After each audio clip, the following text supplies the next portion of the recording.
It is Khaos Williams, who, after a year away from competition, is getting awfully close to stepping back into that cage. Khaos says we're getting close. What's the feel like for you to get back in there? Man, I'm feeling great, man. I'm just excited, man, to be back in front of the fans, be able to, just go out here and perform, man, have some fun out there.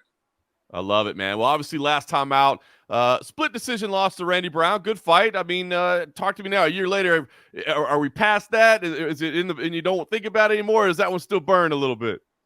I mean, I'm a competitor, man, so um, it always burn. All my losses burn to me because at the end of the day, uh, you know, they losses, but I look at them as lessons, and I just take away from them as well, and I just keep moving forward. It come with the game, and it's just like my wins.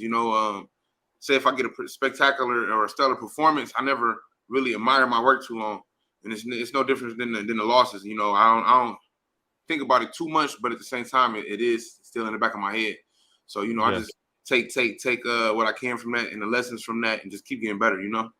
I love it, man. That's the way to look at it. So, a year away. I got to ask. I mean, was that by design? Did you need some time off, some time away, or what's been I going on mean, these last 12 yeah, months? man. I needed some time off, man. Pretty much. I had some investments in store. I had to set myself up outside of the UFC as well, get some things in order.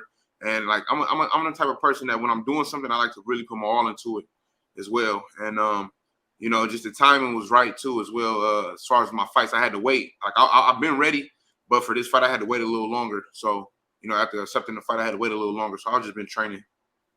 Phenomenal. But you've been working on things outside of the cage, kind of getting yourself set up for life beyond fighting?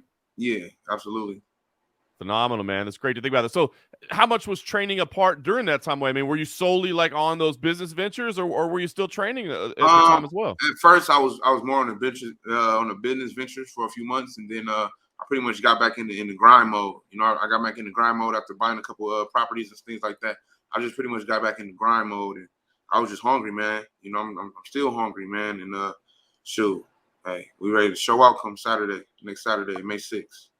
I love it. I mean, this sport is absolutely a grind, both physically and mentally. So, I wonder if maybe that time away was that a nice mental refresh for you as well? Always, man. It was definitely a nice mental refresh, man. And like I said, man, I know he probably hungry, man, but I'm starving. So, you know, I needed a little bit of time off. I love that. During that time away, I got to say, Jamahal Hill obviously becomes UFC champion, hails from the same region as you, man. I got to ask, was that a bit of an inspiration to see Man, somebody you kind of came up with reach those heights? absolutely, man. Absolutely. I'm the type of person, man, I'm a real go-getter, so anybody that I see, whether it was my friend or just anybody, if they doing more than what I'm doing or stuff, like I get inspired, so for it to be like my friend doing that, man, and us coming from a regional scale to see the transition and the elevation step by step by step, and for him to be the king of the division in the world, it's just like, oh yeah, man, it's possible. Like I already knew it was possible, but when you got somebody that's right there close to you doing it, you're like, oh yeah, it's we can make this happen. That's what I wondered, and I think you nailed it right there, right? Everybody has that dream. They think they can get there, but then when you see somebody that's right beside you accomplish that dream, it makes it more of a reality that it can actually happen, right? Mm-hmm. Yep. I love it. I love it. All right. Well, the next step along that journey for you will be Rolando Bedoya at UFC 288, a newcomer to the promotion. What do you know about him? I mean, when you heard the name, I'm guessing you had no idea who the guy was. So, what were your thoughts? Yeah, I mean, I didn't really know too much about him. I had to look him up. I see he on a nice little 10-fight win streak. I like that. So we about to put a stop to that. Like I said, man, I've been in his shoes before. Like as far as fighting a vet, like I'm not as much of a vet as Morono was when I fought him, but like he's still coming into the promotion on his debut, and I'm the vet in this scenario. And he coming to surprise the world, and he coming to surprise me. I know how I feel like when everybody doubting you. I know how I feel when you're the underdog. And he want to come into the UFC with a splash, and you got to get through me, and that's not about to happen, man. He in my way, so I don't really think too much of him, man. Like I know that he coming from a pretty solid gym. I know he a pretty solid fighter, all around fighter, and like I said, I know he gonna be coming in hungry, and we just gonna see. So we just gonna see what we just gonna see what's up. Touch that I, chin res- out. I respect that. Are you the kind of guy that watches tape? I mean, do you try to go find fights? Obviously, he hasn't been in the UFC before, but you try to find that regional footage or see what's out there? I mean, I used to, I never really watched anybody. I just like go in there and adapt like self. But as I continue to progress as a mixed martial artist and as a fighter, I go and tend to see what I can see, because it's like when you're studying for the test, you want to when you taking the test, you want to study for it, So it's just like at first I was just going in there like for the first part of my career, amateur, pro. Like I never really looked at nobody. I just went in there and was like, shoot, like I gotta adapt to the fight anyways. Everybody got to, like Mike Tyson said, everybody got a game plan until they get hit. So I was always the type of person that just trained my ass off, made sure I was at my best, and just went in there and did what I did. But now it's like as I continue to get better and better, and the people that I'm fighting continue to get better and better, I look at certain patterns and certain things that they do. And yeah, man. So I checked them out a little bit. It wasn't nothing that I was too much impressed by or nothing like that, man. He's just another person in my way. Well, and I think the statement is it's not personal, it's just punishment, right? I'm curious, is that kind of the motto for this fight, or is that kind of the motto for the whole career at this point? Man, that's the motto for the whole career and everybody in my division and everybody that's in front of me. That's the motto forever.